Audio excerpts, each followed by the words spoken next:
It was strange how a $600 bottle of Bordeaux could expose who truly belonged in a room, and who never did, at least in their minds. The glass hadn't slipped. Not really. Ethan Whitmore tilted it just enough, just deliberate enough, for the deep red wine to spill across Danielle Carter's cream-colored blouse, the stain blooming like it had been waiting for that exact moment. For half a second, the entire private dining room at Laurent Steakhouse went still, the kind of silence that doesn't come from peace but from anticipation, like everyone was holding their breath to see what she would do next. Then came the laughter. Not nervous laughter. Not apologetic. Real laughter. The kind that echoed off crystal glasses and polished marble. Ethan leaned back in his chair, smirking, while his mother covered her mouth too late to pretend it was shock, and his father simply shook his head as if this was all mildly amusing, a harmless accident in a room where accidents were forgiven, depending on who you were. Danielle didn't move. Not immediately. A drop of wine slid from the edge of her sleeve, fell to the white tablecloth, and spread slowly. She looked down at it, then back up, her expression unreadable, calm in a way that didn't fit the moment. Around them, the other guests began to whisper, low and sharp. "Who is she?" someone murmured. "Did she come with them?" another asked. No one answered. Because no one knew. And that uncertainty made them uncomfortable. Danielle reached for her napkin, not hurried, not flustered, just precise, dabbing at the stain like it was nothing more than a minor inconvenience. Ethan watched her, waiting, expecting something, anger, embarrassment, anything that would confirm the role he had already assigned her in his mind. "You might want to be more careful next time," he said, his voice light but edged, as if he were offering advice instead of delivering an insult. His mother added, almost casually, "Some places just aren't used to accidents like this." The sentence hung in the air, unfinished but fully understood. Danielle paused, napkin still in hand, and for the first time, she looked directly at them, not with offense, not with fear, but with something far quieter, far heavier. Recognition. Not of who they were, but of what they were doing. A waitress nearby hesitated, unsure whether to step in or stay invisible. At the table behind them, a man lowered his fork, his eyes narrowing slightly as he took in the scene. The room was no longer just a room. It was a stage. And everyone felt it. Danielle set the napkin down carefully, aligning it with the edge of her plate as if details still mattered, as if control was something she chose, not something she fought for. She didn't raise her voice. She didn't call attention to herself. She simply sat there, composed, while the faint scent of wine lingered in the air, mixing with something else now, something sharper. Tension. Because what Ethan didn't realize, what his parents couldn't see through their amusement, was that this moment wasn't breaking her. It was measuring them. And somewhere beneath the quiet, beneath the stillness she held so effortlessly, a decision had already been made. The room tried to recover, but something had shifted in a way that no one could quite name.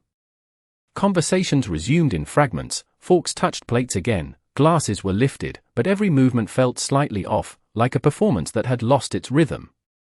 Ethan Whitmore leaned back further into his chair, crossing one leg over the other with the ease of someone who had never once questioned his place in any room he entered. He picked up his glass again, swirling what remained of the wine as if nothing had happened, as if the stain on Danielle Carter's blouse was already forgotten or worse, dismissed as insignificant. "You should probably get that taken care of," he said, nodding toward her shirt, his tone carrying a faint trace of mock concern that did not reach his eyes. His father, Richard Whitmore, adjusted his cufflinks, the subtle glint of gold catching the warm light as he spoke without looking directly at her. "Accidents happen, but presentation matters in settings like this. Especially when business is involved." The implication settled heavily over the table. Danielle remained seated, her posture straight, her hands resting lightly on either side of her plate, untouched. She did not reach for her phone. She did not signal for assistance. Instead, she observed. The way Elizabeth Whitmore avoided direct eye contact now, choosing instead to sip her water with controlled precision. The way Ethan's confidence bordered on carelessness, unaware that attention in the room had not drifted away but sharpened. At the far end of the dining room, a young server paused near the service station, her gaze flickering between the table and her manager, silently asking whether she should intervene. The manager hesitated, caught between protocol and perception, because nothing in Danielle's demeanor suggested she needed saving, and yet everything about the moment suggested something was wrong. A man seated at the adjacent table leaned slightly toward his companion and whispered, "That is not how you treat a guest here," his voice low but firm, though he made no move to interfere. The tension lingered, quiet but persistent, like a low hum beneath the polished surface of the evening. Danielle finally lifted her gaze again, not rushed, not reactive, simply present.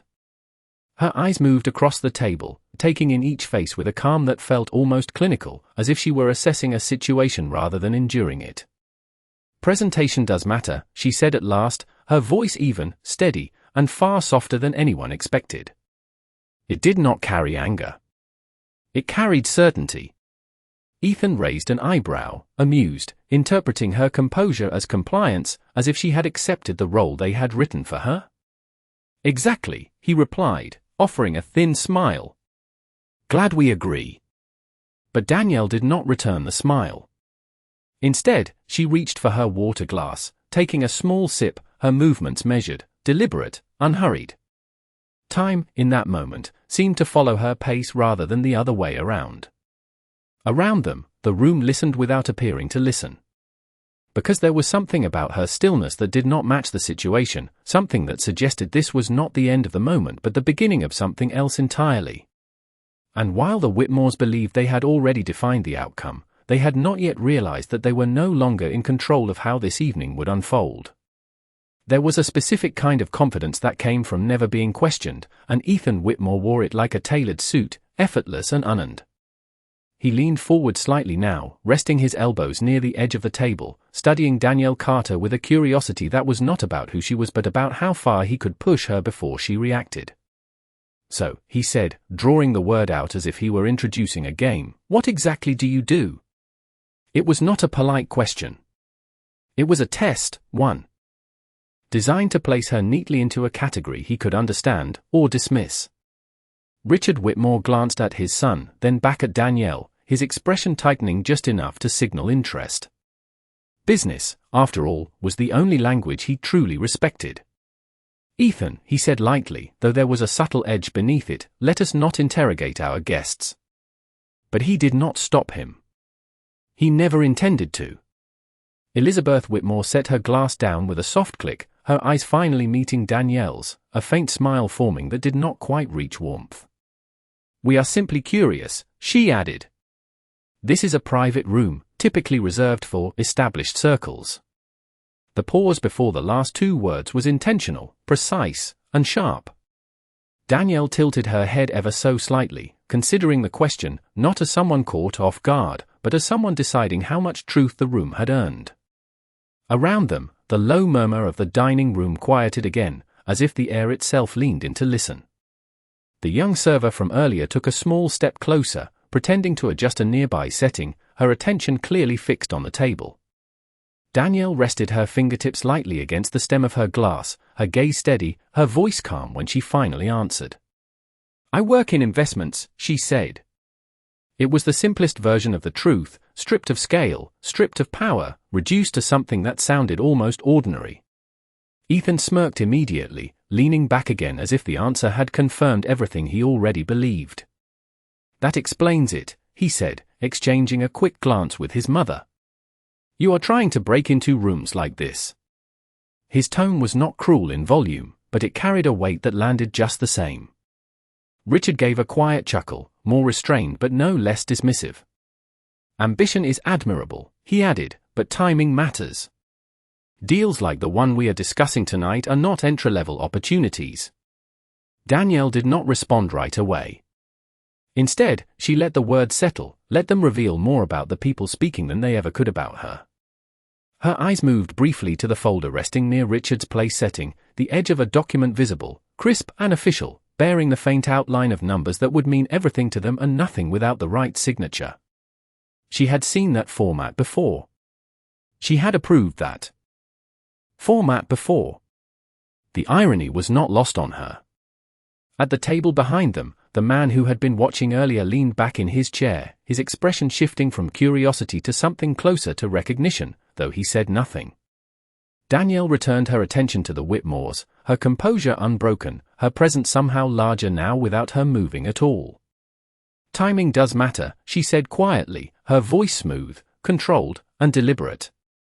"It tells you exactly when to speak, and when to let people keep talking." Ethan laughed again, louder this time, mistaking her restraint for submission, missing entirely that the room was no longer laughing with him. Because while he believed he was leading the conversation, what he did not see was that every word he spoke was building something he would not be able to take back. And Danielle Carter, still seated, still calm, was letting it happen. The illusion of control has a sound, and in that room, it was the soft clink of crystal as Ethan Whitmore lifted his glass again, swirling what little remained with a careless flick of his wrist. He was enjoying this now, not just the moment but the audience, the subtle attention of nearby tables, the quiet glances that confirmed he was being watched. "You know," he said, leaning forward slightly, his voice dropping just enough to sound conversational while still carrying across the table, "there is a difference between being around money and actually belonging in rooms where it moves." His eye stayed on Danielle Carter, searching for a reaction, for even the smallest crack in her composure. Elizabeth Whitmore gave a soft laugh, shaking her head as if her son had said something clever rather than cutting. "Ethan has always been very direct," she said, her tone polished, rehearsed. "It saves time." Richard Whitmore did not laugh this time. He watched Danielle more closely now, his instincts sharper than his son's, picking up on something that did not quite fit the narrative they had constructed. Still, he said nothing, allowing the moment to stretch. Danielle remained exactly as she had been, seated upright, shoulders relaxed, her presence grounded in a way that seemed to anchor the space around her. She did not interrupt. She did not defend herself. And that silence, instead of diminishing her, began to pull attention toward her like gravity. The young server stepped closer again. This time holding a clean cloth, her hesitation visible as she hovered just at the edge of the table.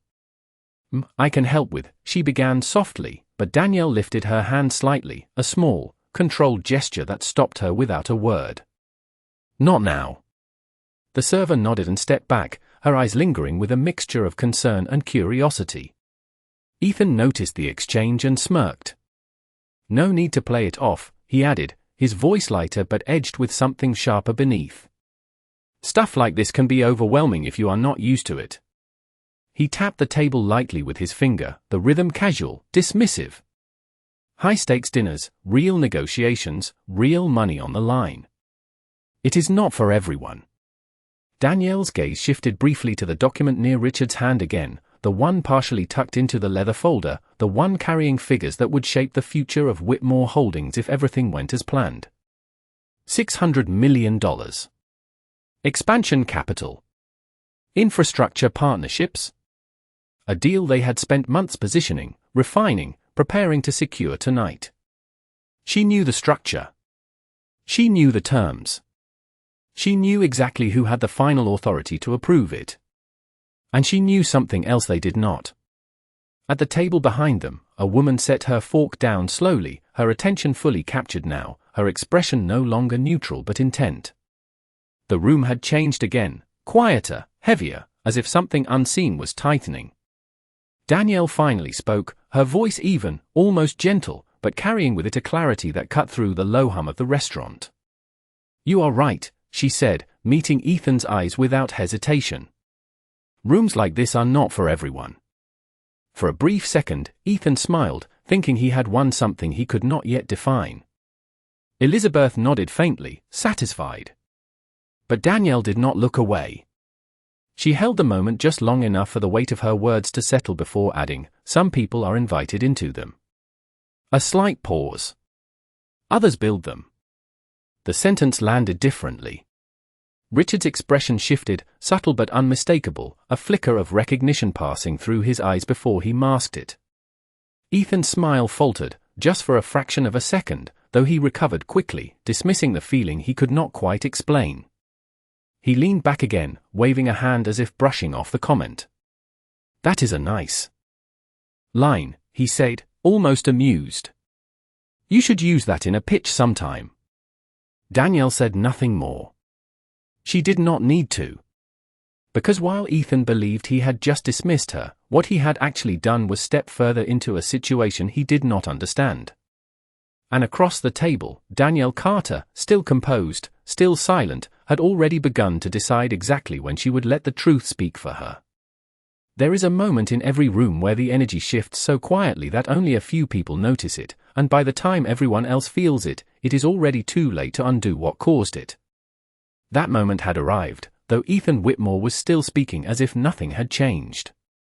He leaned forward again, resting his forearms on the table, his confidence now stretching into something more careless, more exposed. Let me guess, he continued, his tone almost playful, you are trying to get in on deals like ours, right? Networking, making connections, hoping someone takes you seriously. He smiled as he said it, but the smile carried weight, the kind that assumed agreement before it was earned. Elizabeth Whitmore nodded faintly, her voice smooth as she added, everyone starts somewhere. It is just important to understand the level you are operating at. Richard Whitmore did not speak this time. His eyes had not left Danielle Carter since her last sentence, and something about her stillness had begun to unsettle him in a way he could not yet explain. It was not defiance. It was not submission. It was something else entirely, something that did not fit the pattern he was used to controlling. Around them, the room had grown noticeably quieter, not silent, but attentive in a way that felt intentional. The man at the adjacent table had fully turned his chair now, no longer pretending to be disinterested. The young server stood near the service station, her hands clasped tightly in front of her, watching with a focus that suggested she knew this was no longer just an uncomfortable moment but something unfolding. Danielle shifted slightly in her seat, the first real movement she had made in several minutes, but even that was controlled, measured. She reached for the edge of the table, adjusting her position just enough to sit more squarely across from the Whitmores, aligning herself with them not as a guest, but as an equal. The subtlety of it was almost invisible, but the effect was immediate. Ethan paused for a fraction of a second, sensing the shift without understanding it.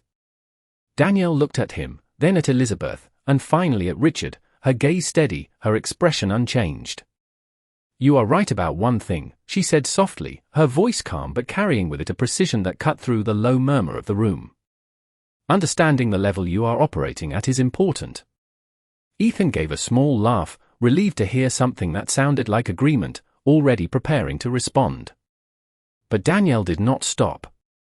That is usually the difference, she continued, her tone even, deliberate, between people who think they are in control of a deal and the ones who actually are. The sentence landed differently. It did not invite laughter. It did not leave space for dismissal. It simply existed, heavy and exact. Elizabeth's smile faded first, her fingers tightening slightly around her glass. Richard's posture shifted almost imperceptibly, his shoulders straightening, his attention sharpening into something far more focused. Ethan blinked once, then leaned back again, attempting to recover the ease he had carried so effortlessly before. That is a bold statement, he said, though the edge in his voice was new, less certain than before. Danielle held his gaze for a moment longer, then let it pass, as if the point had already been made and did not need to be repeated. Around them, the room did not return to normal this time. It stayed suspended, watching, waiting, because something about the way she spoke had changed the rules of the conversation.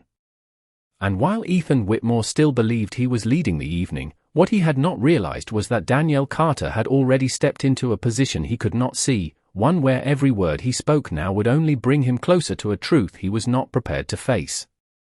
Control does not always disappear in a loud moment, sometimes it slips quietly, like a glass tilting just a little too far before anyone notices what is about to happen. Ethan Whitmore, still chasing the last word, reached again for his wine, his movements loose, casual, almost careless in their precision. You talk like you have done this before, he said, a faint challenge in his tone now, something sharper beneath the surface. But deals at this level are not something you just walk into. His fingers tightened slightly around the stem of the glass, and for a brief second, his eyes flicked toward his father, seeking silent reinforcement. Richard did not respond. He was watching Danielle Carter more closely now, his instincts no longer relaxed.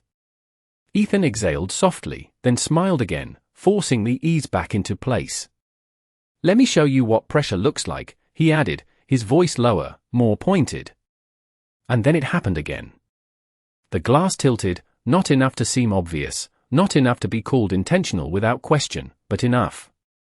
A thin stream of red slipped over the rim and onto the edge of the table, creeping toward Danielle's side, touching the fabric near her wrist before spreading slowly across the pristine surface. This time, there was no pause. No confusion. No illusion of accident. The room felt it instantly. A collective stillness settled, heavier than before, as if the air itself had thickened. The young server froze where she stood, her eyes widening slightly. The man at the adjacent table leaned forward, no longer hiding his attention. Even Elizabeth Whitmore's composure faltered for a fraction of a second, her smile tightening as she glanced at her son, as if recognizing, too late, that something had crossed a line that could not be softened with charm. Ethan did not apologize. He did not acknowledge it at all. Instead, he leaned back once more, setting the glass down with a soft, deliberate tap, his expression carrying a quiet satisfaction, as though he had just proven something. "It is easy to talk about control," he said lightly, his voice carrying just enough to be heard beyond the table. "It is harder to keep it when things get messy." The words hung in the air, but they did not land the way he expected. Because Danielle did not react. Not the way anyone anticipated. She did not flinch. She did not reach for the stain. She did not even look down this time. Instead, she lifted her gaze slowly, meeting his eyes with a calm that was no longer passive. It was deliberate. Chosen. The kind of calm that does not come from restraint, but from certainty. Around them, the silence deepened, no longer uncertain but charged, like the moment before something breaks. Richard Whitmore shifted in his seat, his jaw tightening slightly as realization began to take shape, though he could not yet define it. Elizabeth's hand hovered near her glass, then pulled back, her attention fixed entirely on Danielle now. And Danielle Carter, still seated, still composed, let the moment stretch just long enough for everyone to feel its weight before she moved. Not quickly. Not dramatically. Just enough. She adjusted her sleeve, the faint stain still visible, then rested her hands calmly on the table once more. And when she spoke, her voice was soft, controlled, and unmistakably final. "You are right," she said, her eyes never leaving Ethan's. "Things do get messy." A slight pause followed, measured, precise. That is usually when people show exactly who they are. The sentence did not rise. It did not need to. Because in that moment, the room understood something Ethan did not. This was no longer a conversation he was controlling. This was a moment he had created, and Danielle Carter was about to decide exactly how it would end. There are moments when the present becomes too heavy to hold on its own, when it pulls something from the past into the room without asking permission, and Danielle Carter felt it now, not as a reaction, but as a memory rising with quiet precision.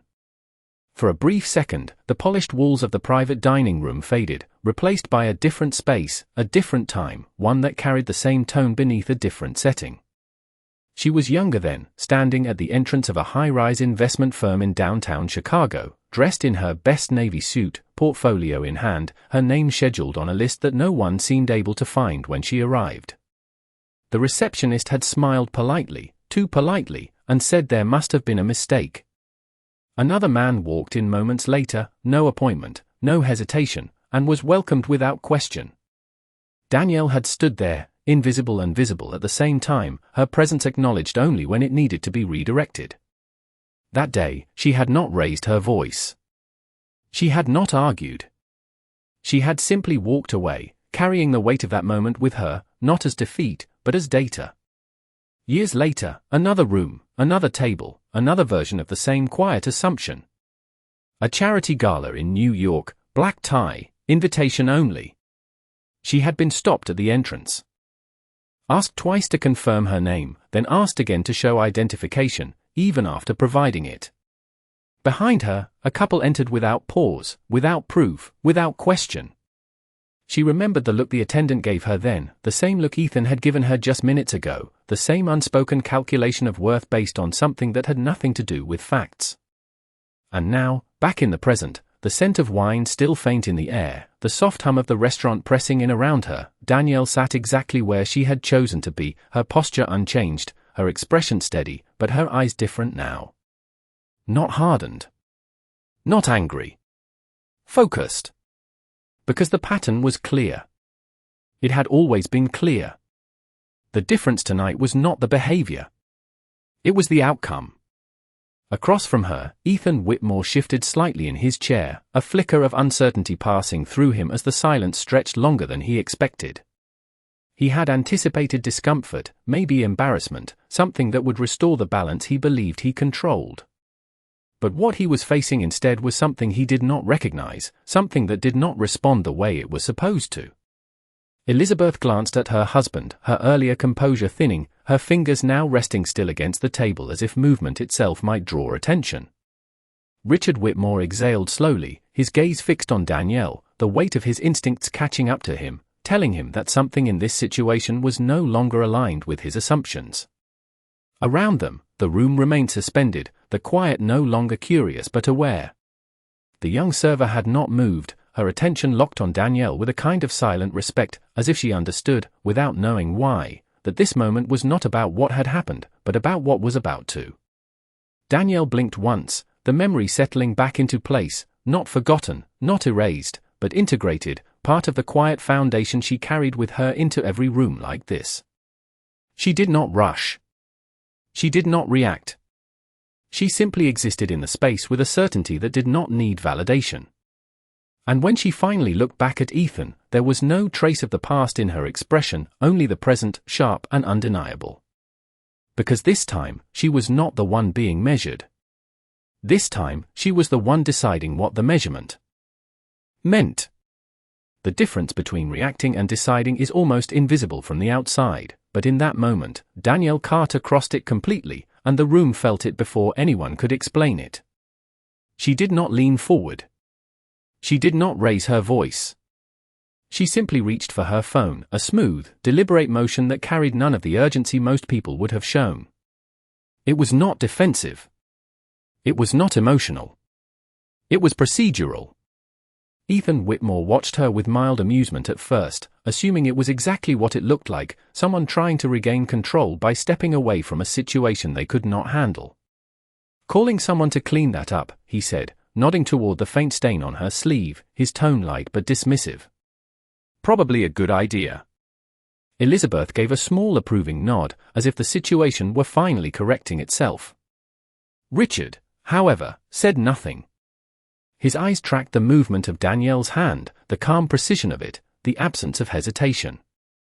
He had seen that kind of movement before, not in social settings, but in boardrooms, in moments when decisions were made that did not need discussion because the authority behind them was absolute. Danielle did not look at Ethan as she unlocked her phone. Her gaze remained steady, forward, as if the room itself no longer required her attention in the same way. She tapped once, then again, selecting a contact without scrolling, without searching, as though it had always been waiting at the top. The line connected almost instantly. "This is Danielle," she said, her voice even, clear, carrying just enough to be heard at the table without being performed for anyone else. There was no introduction beyond that. No explanation. Just recognition. A faint pause followed on the other end, the kind that comes from immediate understanding. Danielle listened for a moment, then continued, her tone unchanged. "I need you to pull the Whitmore Holdings file." The name landed in the air differently this time. Richard's posture stiffened almost imperceptibly, his attention sharpening into something that was no longer curiosity but alertness. Ethan's smirk lingered, though it began to falter at the edges, not because he understood, but because something about the way she said it did not fit his expectations. Danielle did not pause long enough for questions. "Yes," she added calmly, "the $600 million expansion agreement." Freeze. It. The words were simple. Direct. Final. For a second, no one at the table moved. The room seemed to contract slightly, as if the space itself had drawn in a breath. Elizabeth's fingers tightened around the edge of the table, her earlier composure slipping into something less certain. Richard leaned forward now, just slightly, his eyes locked on Danielle, searching her face for any sign that this was something other than what it sounded like. Ethan let out a short laugh, too quick, too forced. "That is bold," he said, shaking his head, though the confidence in his voice had thinned. "You really think?" Danielle raised her hand slightly, not toward him, but in a quiet gesture that ended the sentence before it could form. Not aggressively. Not dismissively. Just conclusively. She listened again for a brief moment, then gave a single nod, though the person on the other end could not see it. "Good," she said. "Send the confirmation to my inbox." She ended the call without ceremony, without looking down, without checking the screen again.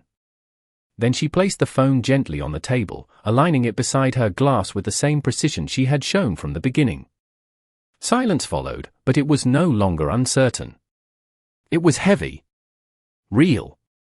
Because in that moment, something had shifted from possibility to action, and even before anyone could verify it, before any message appeared, before any proof was shown, the room understood one thing clearly. Danielle Carter had not just responded. She had acted. And whatever came next was already in motion. The silence did not break all at once, it fractured slowly, in subtle, almost imperceptible ways, like tension cracking beneath the surface before anyone could admit what they were feeling. For a few seconds, nothing happened. No alarms. No immediate confirmation. Just the quiet weight of Danielle Carter's words settling into the room, pressing against every assumption that had been made about her only moments before. Ethan Whitmore let out a short breath, forcing a laugh that came too quickly to be natural. "That was impressive," he said, leaning back again, though his posture lacked the ease it had carried earlier. "Calling in favors like that.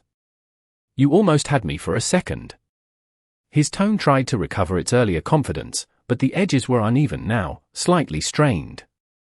Elizabeth Whitmore nodded faintly, though her smile had tightened into something more cautious, her eyes flicking briefly toward her husband as if seeking reassurance. "People say things in moments like this," she added softly, her voice controlled, measured. "It is understandable." Richard Whitmore did not respond. He had not taken his eyes off Danielle since she ended the call, and now his attention shifted, slowly, deliberately, toward the leather folder beside his plate. His hand hovered over it, then paused, as if something inside him was calculating, reassessing, questioning everything he thought he understood about the situation. Then it happened. A faint vibration broke the stillness. Not from Danielle. From Richard. His phone, resting beside the folder, lit up silently against the polished table, the screen glowing with a notification that demanded attention. He glanced down, expecting routine confirmation, a message from his legal team, perhaps an update on scheduling. But the moment his eyes focused, something in his expression changed. Not dramatically. Not outwardly. Just enough. His jaw tightened slightly. His shoulders shifted. The ease that had defined his presence throughout the evening began to slip, replaced by something far more controlled.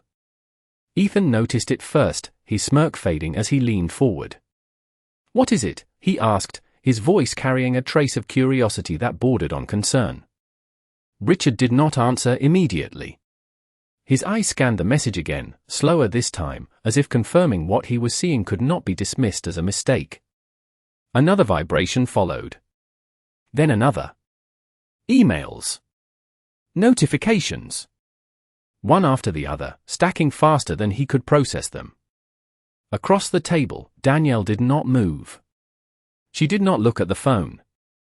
She did not need to. Because she already knew what it would say. Elizabeth leaned closer now, her composure finally cracking as she tried to read the screen from where she sat. "Richard," she asked quietly, her voice no longer steady. He exhaled slowly, placing the phone face down for a brief second, as if that simple act might pause what was already in motion. But it did not. The vibrations continued, insistent, unavoidable.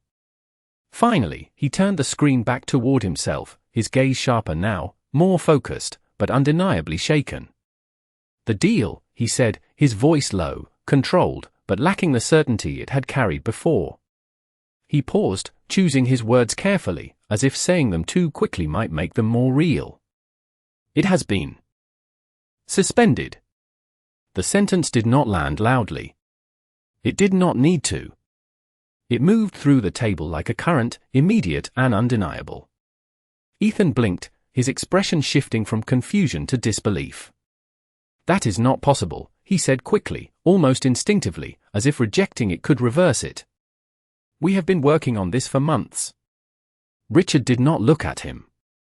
He was still reading, still processing, still watching as more confirmations appeared, each one reinforcing the same reality. Elizabeth's hand moved to her glass, but she did not lift it. Her fingers hovered there, trembling slightly, her earlier confidence dissolving into something far less certain. Around them, the room had gone completely still now. Conversations had stopped entirely. Every eye that had been casually observing before was now fixed on the table, drawn by something they could not yet fully understand but could clearly feel. And in the center of it all, Danielle Carter sat exactly as she had been, calm, composed, untouched by the shift that was unraveling everything around her. Because this was never about reacting. It was about timing. And the moment had finally caught up with them. There is a point where disbelief stops protecting you and starts exposing you, and Ethan Whitmore reached it slowly, 1 second at a time, as the reality in front of him refused to bend to his expectations. "Suspended," he repeated, his voice sharper now, the word landing with more force than he intended. "That does not make any sense." He leaned forward, his earlier confidence unraveling into urgency, his eyes darting between his father and the phone as if the answer might change depending on where he looked. Richard Whitmore did not respond immediately. He was still reading, still absorbing, each new notification layering over the last with a consistency that could not be dismissed. His expression had shifted fully now, no trace of ease remaining, only calculation and something deeper beneath it, something that felt uncomfortably close to realization. Elizabeth Whitmore's composure broke next, though she tried to hold on to it, her voice lowering as she spoke, as if volume itself might make the situation worse. "There must be a mistake," she said quickly, her eyes moving from the phone to Danielle and back again. "Deals like this do not just stop." Danielle Carter finally moved. Not abruptly. Not dramatically.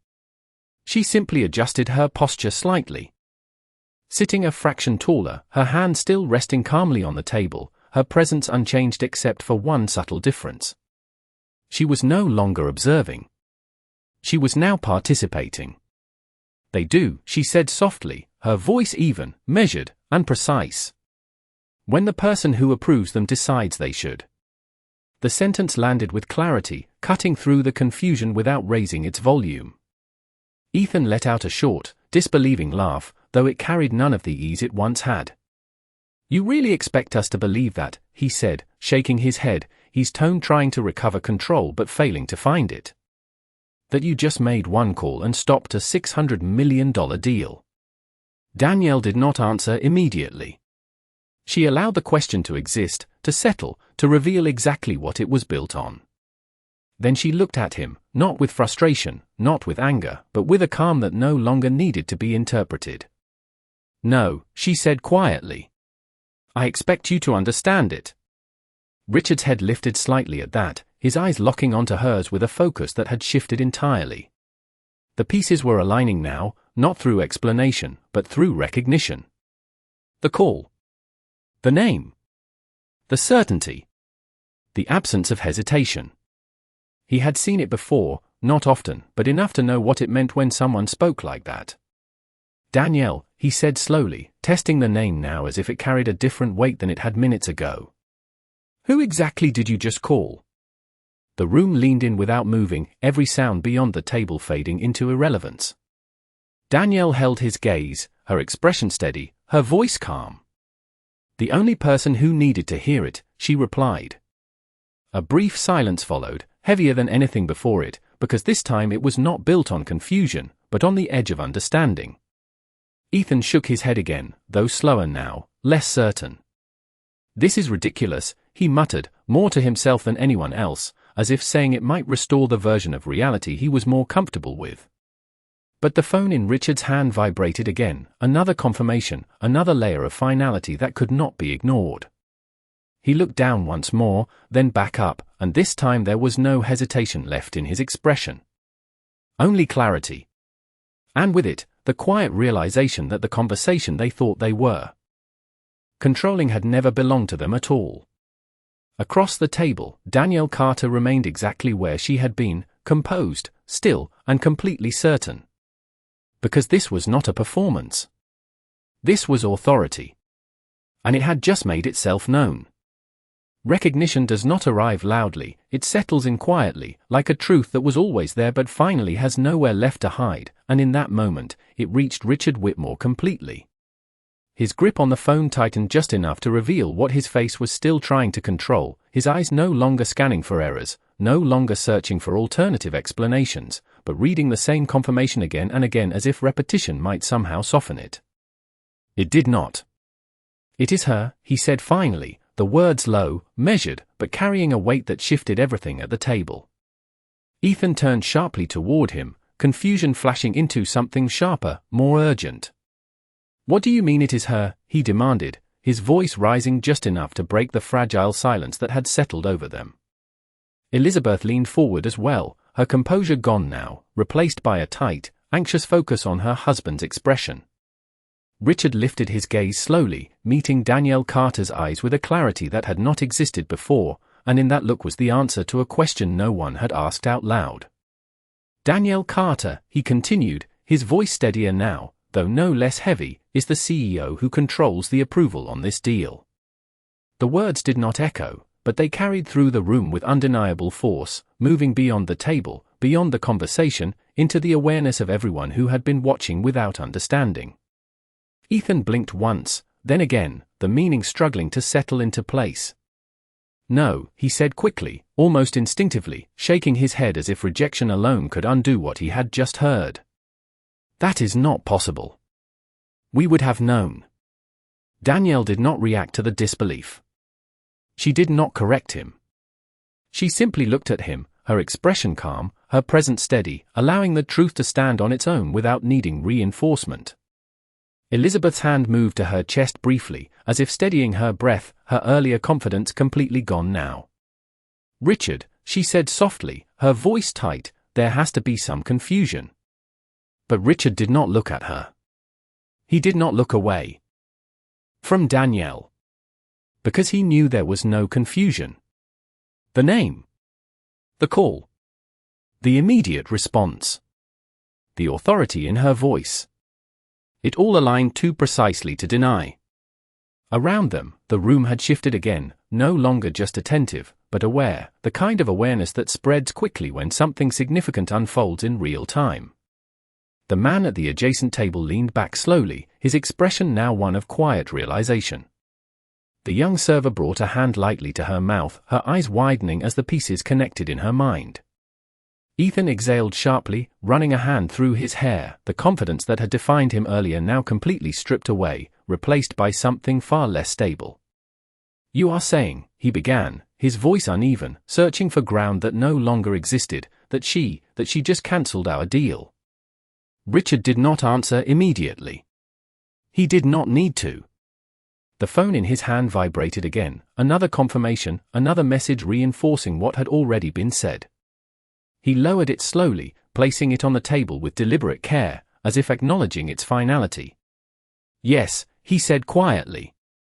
That single word carried more weight than anything spoken before it. Ethan leaned back, his chair shifting slightly beneath him, the reality settling in with a force he could not deflect. Elizabeth's gaze dropped to the table, her expression tight, controlled, but unmistakably shaken. And across from them, Danielle Carter remained exactly as she had been from the beginning, composed, measured, and completely in control of a moment that had never truly belonged to anyone else. Because the truth did not need to be raised to be heard. It only needed to be recognized. And now, there was no one left at that table who could pretend they had not seen it. Silence, once it becomes truth, does not invite noise back into the room easily, and no one at that table seemed willing to be the first to break it without consequence. Ethan Whitmore stared across at Danielle Carter, his earlier arrogance now replaced by something far less controlled, a mix of disbelief and urgency that he could not quite contain. "Wait," he said, his voice lower now, stripped of performance, "you cannot just end something like that over this." His hand gestured vaguely toward the table, toward the faint stain that had started everything, as if reducing the moment. Might somehow reduce the outcome. Danielle did not follow the gesture. She did not look at the stain. She looked at him. "This," she repeated softly, her tone calm, but carrying a weight that forced him to hold her gaze. "You think this is about the wine?" The question was not sharp. It did not need to be. It settled over the table with quiet precision, forcing a clarity that no one could avoid. Elizabeth Whitmore shifted in her seat, her voice returning, but different now, softer, more careful, as if each word had to be measured before it was allowed to exist. "If there has been a misunderstanding," she began, her tone attempting diplomacy, "we can address it. There is no need for decisions to be made so quickly." Danielle listened without interruption, her expression unchanged, her posture still composed, still grounded in something that did not require validation. "There was no misunderstanding," she said evenly. "There was an assumption." Richard Whitmore exhaled slowly, his hand pressing lightly against the table as if anchoring himself to the moment. He understood now, not just what had happened, but what it represented. This was not a reaction. This was a decision that had been forming long before tonight, one that required only a moment like this to become visible. "Danielle," he said carefully, his voice controlled, but no longer carrying authority, only intent, "we have invested months into this partnership. There are teams, projections, commitments already in motion." He paused, choosing his next words with precision. "If this is about conduct, we can address that directly." Danielle held his gaze, acknowledging the shift in his tone, the attempt to move from control to negotiation. But she did not move with him. "You already addressed it," she replied calmly. "You just did not realize it at the time." The statement landed without force, but it carried finality. Ethan leaned forward again, his composure breaking further, frustration edging into his voice. "This is not fair," he said, the words coming faster now. "You are making a business decision based on something personal." Danielle did not react to the accusation. She let it settle, let it reveal itself fully before she answered. "No," she said quietly. "I am making a business decision based on judgment." A slight pause followed, deliberate, measured. "And tonight, you showed me yours." The room absorbed the sentence in complete silence. There was no argument left in it, no space for negotiation, no angle to challenge. It was not emotional. It was factual. Elizabeth's gaze dropped, her earlier certainty gone entirely, replaced by a quiet realization she could not voice. Richard closed his eyes briefly, not in defeat, but in acknowledgement, as if recognizing that the moment they had just experienced could not be undone, only accepted. Ethan said nothing this time. He could not. Because for the first time that evening, he understood that this was not about recovering control. It was about facing the absence of it. And across the table, Danielle Carter remained exactly as she had been from the start, composed, steady, and completely unmoved by the shift around her. Because this was never about reacting to what happened. It was about revealing what it meant. And now, there was nothing left to interpret. Power does not always announce itself when it arrives, but it always leaves a mark when it leaves, and as Danielle Carter slowly reached for her glass of water, the room understood that something irreversible had just taken place. She did not rush. She did not look around for validation. She simply took a small sip, set the glass back down with quiet precision, and rose from her seat. The movement was smooth, unhurried, but it carried more weight than anything that had been said all evening. Chairs did not scrape. Voices did not rise. But every eye in the room followed her as she stood. Ethan Whitmore remained seated, his hands resting on the table, his posture stiff, as if moving might somehow confirm what he was still trying to deny. Elizabeth Whitmore looked up at Danielle, her expression caught somewhere between regret and disbelief, the kind that arrives too late to change anything. Richard Whitmore did not speak. He watched her stand with a stillness that matched her own, his earlier authority replaced by a quiet recognition that this moment no longer belonged to him, if it ever had. Danielle adjusted her sleeve slightly, the faint stain still visible, but no longer relevant, no longer the center of anything. It had served its purpose. She looked at the table one last time, her gaze moving from Ethan to Elizabeth, and finally to Richard, not with anger, not with satisfaction, but with clarity. "You did not lose the deal tonight," she said calmly, her voice steady, carrying just enough to reach them without reaching for the rest of the room. "You revealed why you were never ready for it." The word settled with finality, not as an attack, but as a conclusion. No one responded. No one could. Because there was nothing left to argue, nothing left to defend. The outcome had already been decided, not in the call she made, but in the moments that led to it. Danielle turned then, not abruptly, not dramatically, just decisively, and began to walk toward the exit. The soft sound of her heels against the polished floor cut through the silence, each step measured, each step certain. The young server stepped aside instinctively, her eyes following Danielle with a quiet sense of respect, as if she understood that she had just witnessed something far beyond a dinner gone wrong. At the adjacent table, the man who had been watching leaned back slowly, exhaling under his breath, the kind of exhale that comes when a truth settles in fully. Behind Danielle, the Whitmores remained exactly where they were, still seated, still processing, surrounded by the remains of an evening that had shifted beyond recovery. Ethan finally looked down at the table, his reflection faint in the polished surface, his earlier confidence nowhere to be found. Elizabeth's gaze followed Danielle's path until she disappeared from view, her expression tightening as the weight of what had happened settled in completely. Richard closed his eyes briefly, then opened them again, staring at the phone in front of him, the confirmation still waiting, still undeniable. And just like that, the room began to breathe again, slowly, cautiously, as conversations returned in low murmurs, though nothing felt the same. Because everyone who had witnessed it understood something clearly now. Power does not need to raise its voice to be heard. It does not need to prove itself to be real. And it does not ask for respect. It reveals, in a single moment, exactly why it was always deserved. And Danielle Carter had done exactly that.